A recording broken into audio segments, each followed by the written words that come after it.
Cuando la noticia sale de la jaula, nosotros le damos vuelo. El arranque. El arranque. El protagonista sos vos.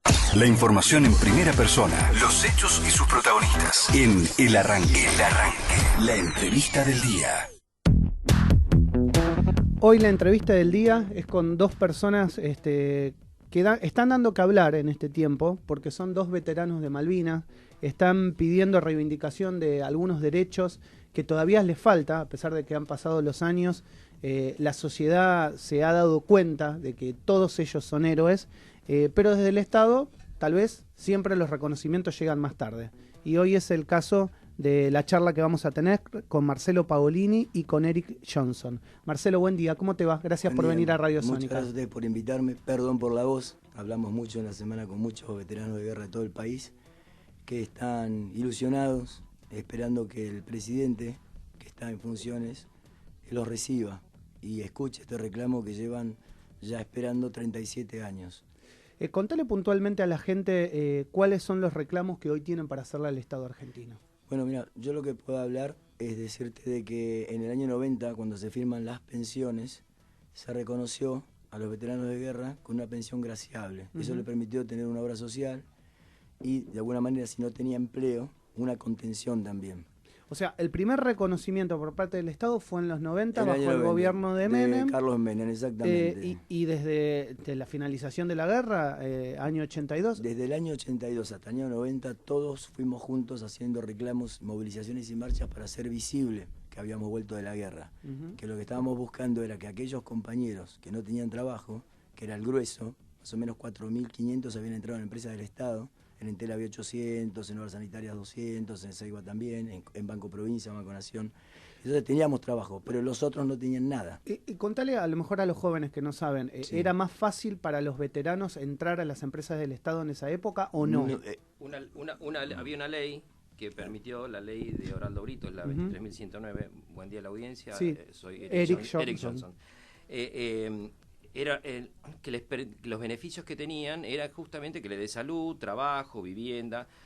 La mayoría de los que estuvimos en ese momento obtuvieron salud, trabajo, vivienda. Cuando se sale en el año 88 el decreto reglamentario, el 509, automáticamente, el ejemplo de Marcelo, que estuvo en las islas, y el ejemplo mío, que yo estuve defendiendo las bases del litoral marítimo, nos separa.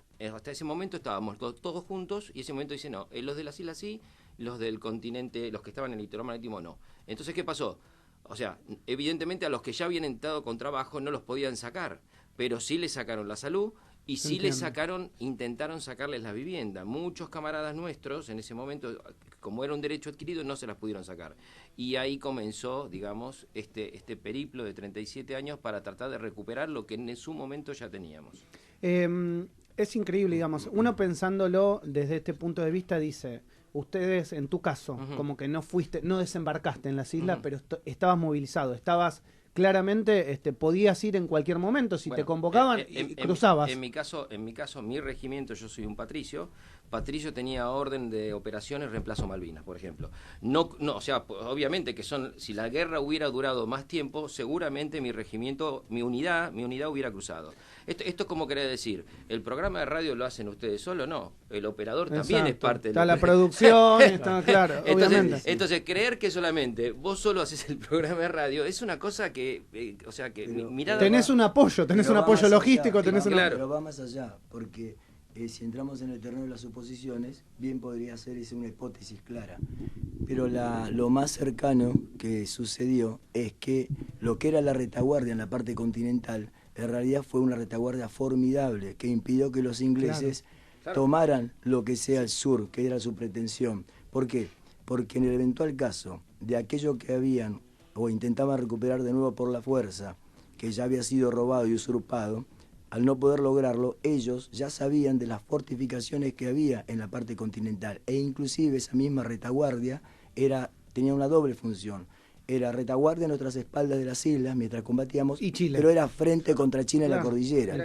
Y ahí empezó toda una serie durante muchos años en desmedro de nuestros hermanos veteranos de guerra. ¿Por qué? Porque al crearse esa división en lo que es un reconocimiento, una pensión, una medalla, un diploma, por parte de toda la sociedad, que la sociedad sí lo hace, pero funcionalmente los políticos en ese momento hicieron una parte, pero después vino la otra parte por debajo del escritorio, donde empezó a recortar por cuestiones presupuestarias. O sea, se generó la foto, la sociedad dijo, lo reconocieron, pero después vino ese recorte. Entonces ellos quedaron fuera de toda ley y beneficio posterior, porque no les dan un certificado de veterano de guerra que dice que fueron parte de la guerra. Entonces se creó toda esta división histórica, como si la guerra hubiese sido únicamente en Malvinas, y toda la Argentina estaba en guerra. Y cada soldado haya estado en un cuartel o moviéndose de un lado al otro, porque nosotros también fuimos movilizados a Malvinas. Esa palabra es en desmedro de aquello, cumplieron una función específica del ejército en zona operativa de guerra. Se entiende. Recién decías que están esperando que el presidente Macri o esta administración los reciba. ¿Hay contactos previos? Nosotros ya presentamos, yo pertenezco a una asociación que se llama Concertación Todas, que aparte quiero agradecer a ustedes porque nos siguen en las redes, y nosotros ya en este grupo que agrupa hasta el 70% de las agrupaciones de los soldados todas del país, está Carlitos Belloso, y la semana pasada hemos presentado un pedido formal de audiencia al presidente Macri, justamente porque estamos sufriendo trabas en el Congreso para que destrabe, o sea, son trabas políticas. Lo que decía Marcelo, nosotros también, Marcelo recibió una medalla que es la 23.118, que es una medalla honorífica y un diploma. Parte de nosotros también la llegó a recibir. Cuando se sufre esa fractura con el reglamento, automáticamente nos dejaron de entregar. Entonces parte de nosotros la tiene, ese reconocimiento honorífico, y parte, o sea, es una cosa tan ridícula. Y aparte la 23.118 es una ley vigente. Ya la senadora Krexler le ha hecho 2 pedidos claros a Gabriela Michetti como presidenta del Senado para que cumplimente la ley. No ha tenido éxito hasta ahora. O sea, estamos hablando de cosas que son legales, que no debería haber ninguna traba para esto. Sin embargo, las trabas existen, y esto es parte de la visibilización que habla Marcelo. O sea, no tenemos que tener ruido con esto, y tenemos ruido. La verdad que se ha ocultado la historia del continente.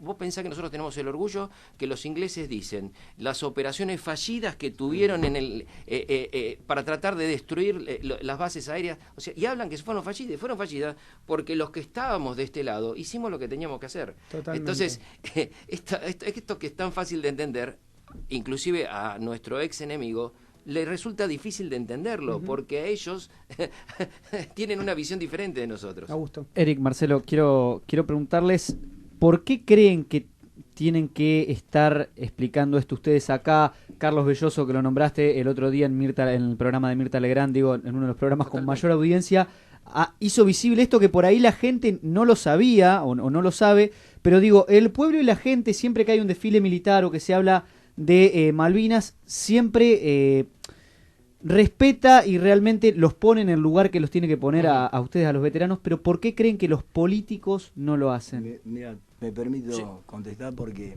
justamente tiene que ver con lo que estamos haciendo aquellos veteranos de guerras que hemos sido reconocidos, que hemos participado en distintos lugares, dentro de lo que era el ámbito de Malvinas, en el frente, en la retaguardia de ese mismo lugar, o cuidando la zona operativa en lo que era el aeropuerto en Puerto Argentino. Entonces, esta desmalvinización, esta separación que se hizo en la historia, vuelvo a insistir, como si lo que hubiese pasado únicamente en la guerra hubiese sido solamente en Malvinas. Y hay que recordar a la gente que Gran Bretaña y la OTAN mandaron más de 160 buques acá, 6 submarinos, 4 nucleares. Uno hundió al Belgrano, el Conqueror, fuera de la zona de exclusión que ellos mismos fijaron y que ellos mismos no respetaron.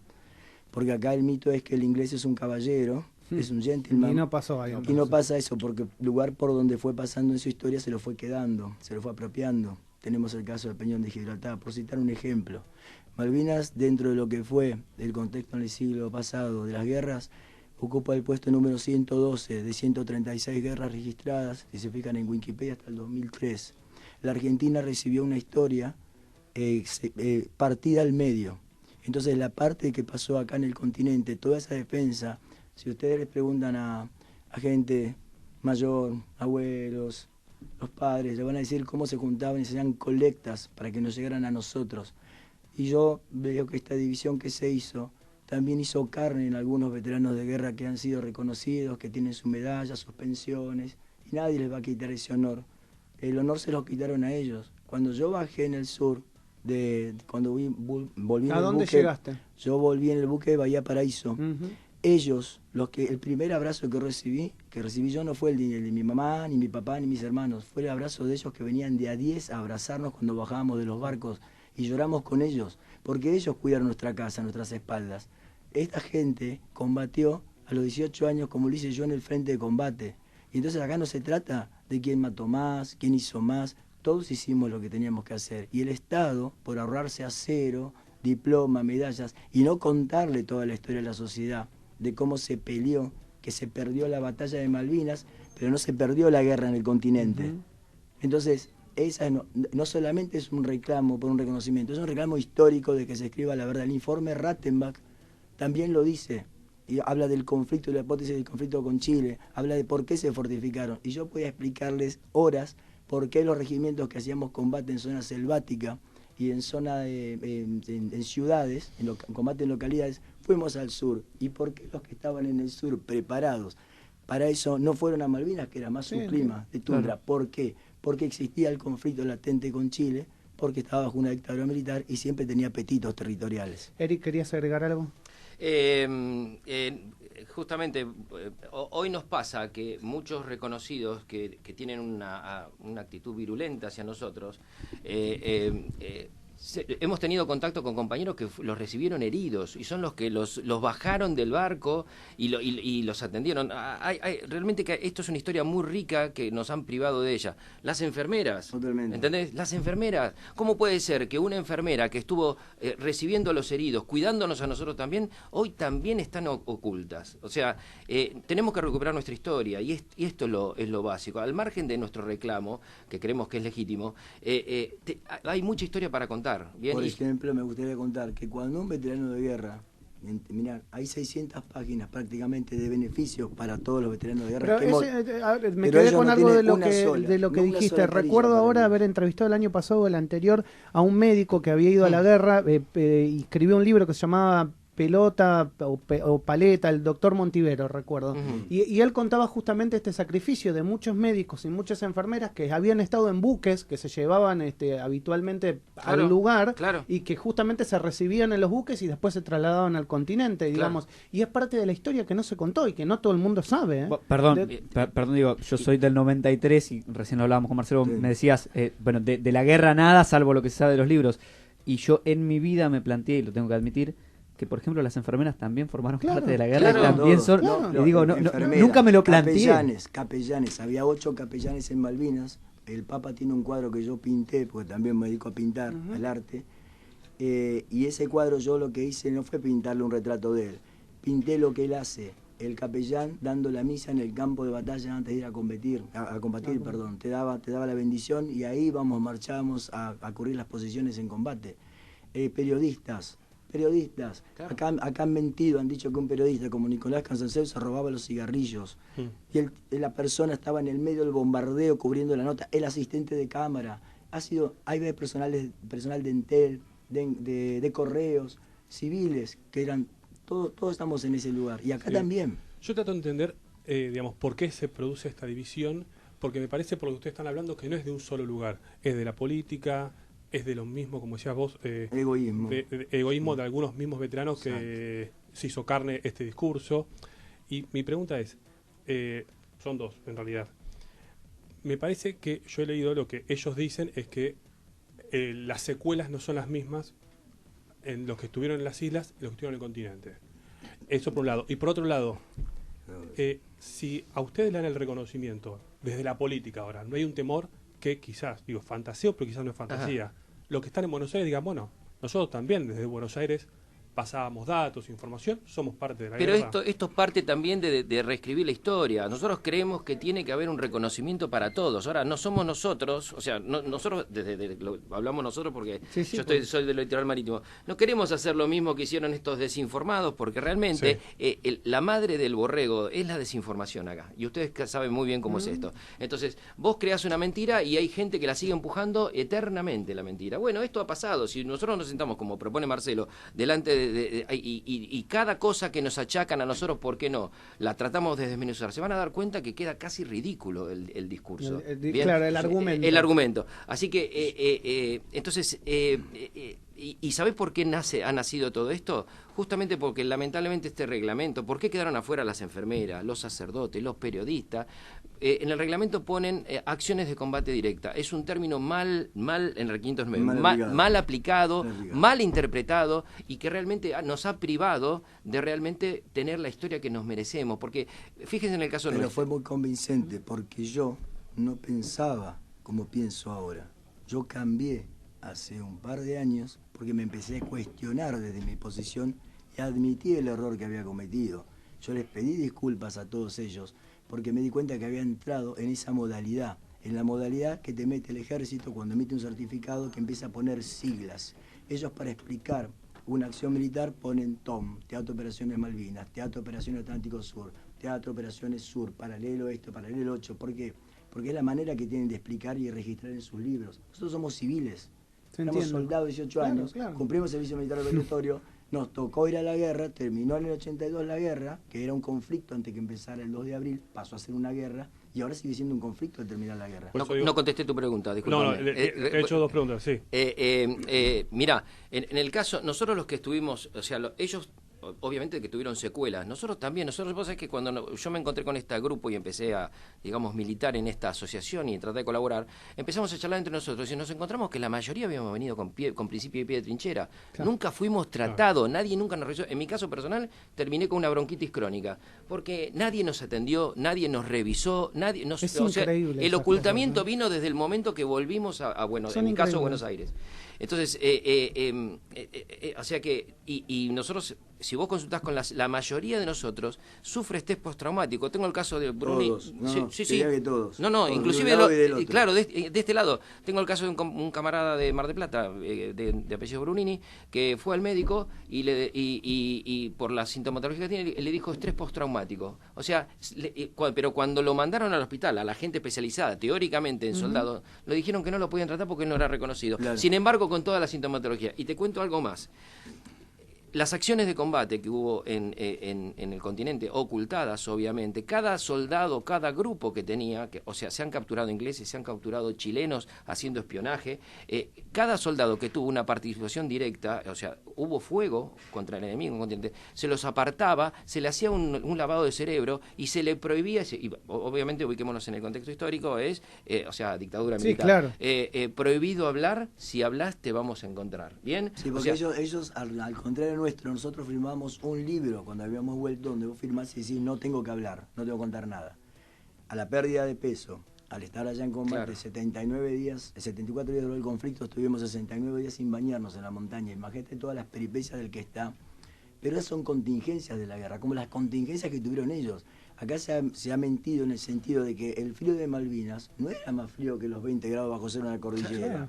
Claro. Y el hambre era igual en los dos lugares. Ellos a lo mejor no comían 4 veces por día, pero comían una vez por día. Nosotros, claro, bueno, era distinto. Se comía lo que podía, porque no había. Una vez que se corta la logística, ellos mandaban la comida.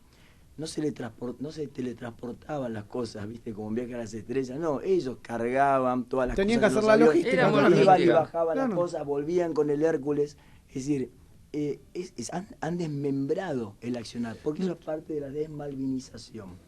Cuando vos empezás a hacer eso y empezás a ocultar, ellos no podían hablar, ellos tenían que firmar como 10 planillas, había un seguimiento operacional, claro. No podían contar acá. ¿Vos creés que después de esto no quedás con estrés postraumático? Por supuesto que sí. Yo te preguntaba sobre, por supuesto que sí. Con ese mismo sentido, los que estuvieron en Buenos Aires. Es lo mismo. Claro. También. O sea, si empezás, mirá, si nosotros decimos, yo le explico a muchos de mis camaradas y los invito a reflexionar y a debatir públicamente, que son los férreos opositores a esto, porque en algún momento han dicho que esto es una estafa moral, una estafa al Estado. Estos muchachos, estos hermanos no han cobrado un solo peso en 37 años. Decir que vienen por una cuestión dineraria es una ofensa inclusive para los caídos en Malvinas, para nuestros muertos, porque es una deshonra decir eso.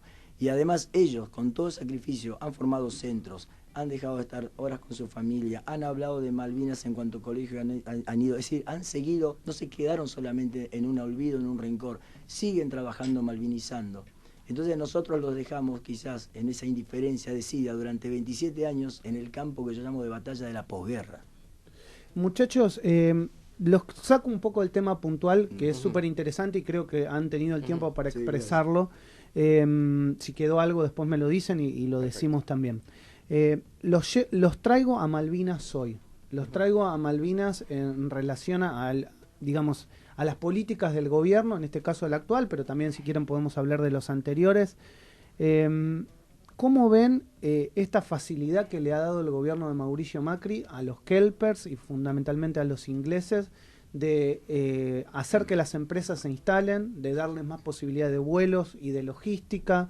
Algo que no se habla en todos los medios, algo que está muy, pero muy cerrado, pero se le ha dado facilidad para que sigan estando donde están y que tengan mejor nivel de vida. Yo creo que eso, discúlpame, ¿no? Yo creo que eso viene inclusive porque nosotros estamos bregando porque se caiga el acuerdo firmado en el 95 en Nueva York de alta pesca que le daría estado ribereño a los kelpers.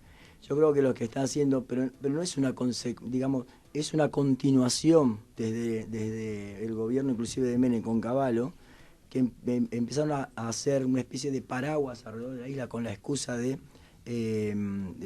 beneficiar de alguna manera la relación, de tener algún tipo de negociación a nivel económico, y cuando vos antepones una cuestión comercial a la soberanía, bueno, ahí se tambalean todos los principios que tenemos nosotros. Ese corredor aéreo que se ha firmado ahora con la empresa TAM es una facilitación que se le está dando a ellos. ¿Para qué? Para ahorrarse un gasto dinerario terrible en Inglaterra. ¿Por qué? Porque vos no solamente transportás personas, transportás mercaderías, Sí, claro, usás la misma pesca ilegal que están haciendo y ya le querés un corredor de comercio. Y a mí lo que me entristece es que aquellos que firman eso, lo firman a sabiendas, con la excusa de esto nos va a dar posibilidades económicas. Pero acá hay un tema que quedó de lado. La sangre de los que murieron allá, los heridos que tuvimos allá, la Argentina que estuvo en guerra y un país que permanentemente, un reinado, se niega a sentarse, a pesar de lo que dice la ONU, organismos internacionales, a sentarse a hablar del tema de la soberanía.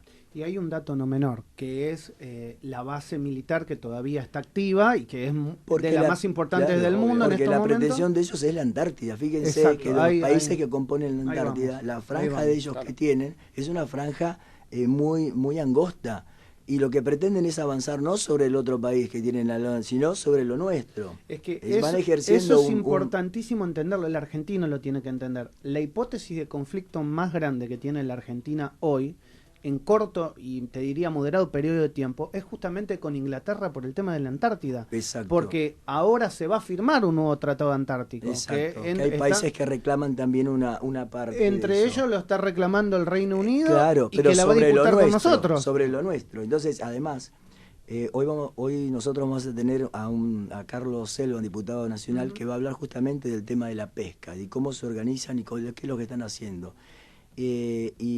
Inclusive nosotros pensamos que ellos tienen interés en llevarse el tuxteno, que es lo que es un mineral que es prácticamente indestructible, donde hay una riqueza muy grande, además del petróleo y todo lo que signifique la pesca. Es decir, que no solamente en las islas, en la parte continental, sino que al trazar ese alrededor, esas 200 millas, ellos se llevan la riqueza de todo eso. Y entonces yo veo que los gobiernos, sobre todo si me tenés que preguntar sobre este gobierno, te digo que no ha hecho nada. No ha hecho nada. Y por lo menos espero que lo que no ha hecho hacia afuera, que es gravísimo, por lo menos lo haga con nuestros veteranos de guerra no reconocidos. Que tenga un gesto. Porque parecería que hay una especie de acuerdo, de olvidar todo, dejemos todo. Y estas cosas siguen pasando. Por eso digo, no es la continuidad de las distintas, una más, otras menos, pero seguimos en esta situación. Permíteme, Marcelo, es la misma política, fíjate vos. O sea, estamos hablando que se antepone la situación comercial a lo patriótico. A nosotros nos pasa lo mismo. Hay un ocultamiento, ¿por qué? Por intereses creados, ¿bien? Sobre recuperar nuestra historia y valorar nuestro patriotismo. A mí me tocó hacerle la entrevista a Oraldo Britos. Oraldo Britos es el padre de la ley 23.109. Él en un momento de la entrevista, él me dice, Eric, estuvimos en una guerra y no tuvimos un solo soldado desertor, me dice. O sea, fíjense lo importante que hoy sería esto para poder concientizar, defender lo nuestro, y no se está haciendo. Convengamos que hay casos que han sido denunciados, porque como en toda guerra también están los patriotas, los héroes, los que van más allá de su deber inclusive, y también tenés miserabilidades. Puede haber algunos que haya producido delitos contra esos soldados, y entonces están siendo de alguna manera investigados, tienen la oportunidad de defenderse en los tribunales como todo ciudadano, y esa forma parte de una parte, una porción de lo que puede ser la guerra, pero no el total de todo. Por ejemplo, yo siempre les cuento a todos los que me preguntan, ¿fuimos chicos? Sí, éramos jóvenes, pero teníamos una preparación excelente. Si me dieron un arma, mira, yo manejaba una bazooka Estalaza, manejaba un FAL culata rebatible, tenía cargadores por todos lados, sabía tirar con bazooka, sabía tirar con cañón 105. O sea, la preparación que tuvimos nosotros, en la mayoría de los regimientos, fue buena. Pero hubo gente que tuvo una preparación quizás mínima, pero quedó en la parte, digamos, en retaguardia, y algunos pocos llegaron en los últimos viajes que se hacían. Y yo qué le digo a ese muchacho que a lo mejor llegó hasta el aeropuerto y faltaban 3 o 4 días hasta que se produjo el 14 de junio la batalla final y la rendición, que no es el combatiente porque no vio un inglés o no combatió, no vació su cargador, y es el mismo caso que hacen con ellos, y lo mismo hacen con el del cuartel. La bala que yo usé para detener al enemigo y tener que cegar una vida en el frente, esa bala llegó a mí porque pasó por muchas manos. Claro, claro. Entonces, yo cuando volví me cuestionaba eso. Porque después de la guerra lo pensás en frío y te queda ese remordimiento. Maté a alguien, un ser humano, no importa de qué nacionalidad es. Entonces después empezás a cargar eso y te lo cuestionás. Te cuestionás si hiciste más, menos. Pero yo tuve de alguna manera una contención. Ellos, absolutamente nada. Todo su sacrificio quedó tapado. Han sido olvidados y encima como desterrados de la historia. Marcelo, Eric, si vuelven el tiempo atrás y con la experiencia de hoy les dicen que tienen que volver a Malvinas, en las mismas circunstancias, en la misma situación. Sin dudarlo. Por supuesto, pero también tengo que decirte que los ingleses, te hago esta metáfora, el Marcelo de 18 años o el Eric de 18 años se enfrentaría a un Marcelo de unos 35 o 40 años. Entonces, ahí está la diferencia. Ellos son, digamos, más allá del profesionalismo de nuestros soldados, ellos tienen otra concepción de la guerra y la desarrollan de otra manera.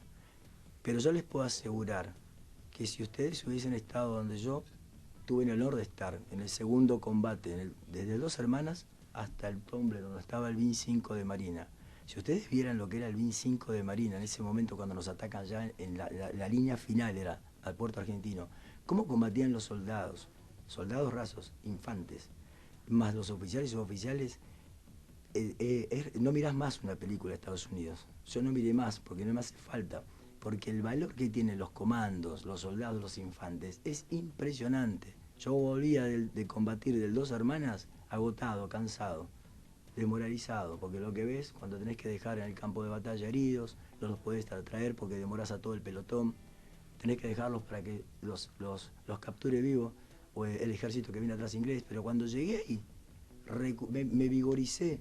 Ese es el espíritu que tenemos nosotros. Yo siento eso y lo transmito siempre, pero siempre todo es una vivencia personal.